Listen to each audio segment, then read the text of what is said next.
আমাদের একজন শিক্ষামন্ত্রী আমরা পেয়েছি, স্ট্যান্ডবাজিতে উস্তাদ এবং টেন্ডারবাজিতে উস্তাদ। ক্যামেরা স্ট্যান্ডবাজি, পিয়ার স্ট্যান্ড। মাননীয় শিক্ষামন্ত্রী সব জায়গায় গিয়ে বলে নকল আর চলবে না। 2026-এর শিক্ষার্থীরা আপনাদেরকে দেখিয়ে দিচ্ছে এই স্ট্যান্ডবাজি আর বাংলাদেশে চলবে না। হাঁটু সমান পানিতে, বুক সমান পানিতে 2026 সালের এইচএসসি পরীক্ষার্থীদের আপনি ডুবিয়ে ডুবিয়ে আপনি পরীক্ষা দিতে বাধ্য করেছেন। এবং একটা পরীক্ষার প্রশ্ন আপনি প্রণয়ন করেছেন, আপনি পরীক্ষার প্রশ্নের মধ্যে 2টা সৃজনশীল আপনি ভুল দিয়ে রেখেছেন। একটা পরীক্ষার্থীর তখন মানসিক অবস্থা কি ধরনের হয় একবার চিন্তা করেন।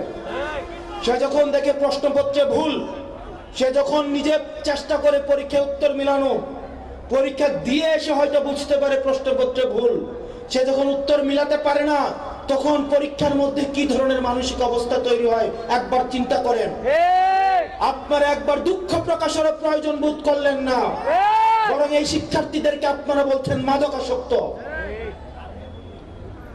এই শিক্ষামন্ত্রী, আপনি যাদেরকে ফার্মের মুরগি বলছেন, এই ফার্মের মুরগিরা রাস্তায় এসেছে বলে আজকে শিক্ষামন্ত্রী হয়েছেন।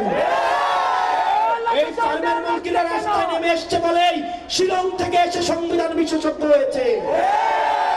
এই ফার্মের মুরগিরা রাস্তায় এসেছে বলেই আজকে লন্ডন থেকে এসে বাংলাদেশের প্রধানমন্ত্রিত্ব করছে। শিক্ষামন্ত্রীকে বলবো, শিক্ষার্থীরা গিনিপিগ নয়, শিক্ষার্থীদেরকে নিয়ে এক্সপেরিমেন্ট বন্ধ করুন। কিছুদিন পর পর একটা জিনিস ইচ্ছা হয়, আপনারা সেটা তাদের উপরে চাপিয়ে দেন, শিক্ষার্থীদের উপরে চাপিয়ে দেন। এই শিক্ষার্থীদের আপনাদের এক্সপেরিমেন্টাল টুল না, যে যখন ইচ্ছে তাদেরকে নিয়ে এক্সপেরিমেন্ট করবেন, এক্সপেরিমেন্ট ফেল করলে আবার সে এক্সপেরিমেন্ট তুলে নেবেন। কারণ আপনাদের সন্তানরা দেশে পড়াশোনা করে না, আপনাদের সন্তানরে আপনারা বিদেশে রেখে পড়াশোনা করান। পরের সন্তানদেরকে রাস্তায় রেখে রাজনীতি করাবেন, পরের সন্তানের ভবিষ্যৎকে নষ্ট করবেন, পরের সন্তানদেরকে নিয়ে এক্সপেরিমেন্ট করবেন। এই বাংলাদেশ নিয়ে এক্সপেরিমেন্ট আর আমরা আপনাদেরকে করতে দিব না। 2026 সালের এইচএসসি পরীক্ষার্থীদের প্রতি সংবেদনশীল আচরণ করার অনুরোধ করব। না হয় এই শিক্ষার্থীরা যদি রাস্তায় নেমে দৃঢ় অবস্থান নেয়, আপনার পাটাতন যে শক্ত না, এই অর্ধবেলা আন্দোলনে সেটা বোঝা গিয়েছে। আমরা 24 পরবর্তী বাংলাদেশে এই ধরনের বাংলাদেশ আমরা চাই না। ব্যবসায়ীরা হাহাকারের মধ্যে রয়েছে, ফুটপাতের হকাররা হাহাকারের মধ্যে রয়েছে, রিক্সাওয়ালা ভাইয়েরা হাহাকারের মধ্যে রয়েছে।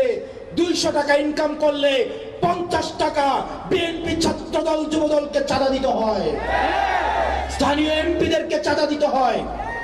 এই চাঁদাবাজির বাংলাদেশ আর চলবে না। আপনারা যদি মনে করে থাকেন এই চাঁদাবাজির যাত্রা আপনারা অব্যাহত রাখবেন, মনে করার দরকার নাই এভাবে বেশি দিন খাইতে পারবেন। হাসিনার হয়তো 17 বছর লাগছে। আপনারা এটা বলেন সত্য, প্রত্যেক দিন জুলাই হয় না, প্রত্যেক বছর জুলাই হয় না, কিন্তু যখন জুলাই হয় তখন পালানোর জায়গা পাবেন না। হাসিনার জন্য ইন্ডিয়া ছিল, আপনারা বলেন আপনারা বাংলাদেশ পন্থী দল, আপনাদেরকে আমাদেরকে ইন্ডিয়াও নিবে না, পাকিস্তানও নিবে না, আমাদেরকে এই দেশের মধ্যেই থাকতে হবে। এবং আমরা যদি জনগণের আকাঙ্ক্ষার বিরুদ্ধে যাই, জনগণ আমাদের রাস্তার মধ্যে আমাদের বিচার করবে।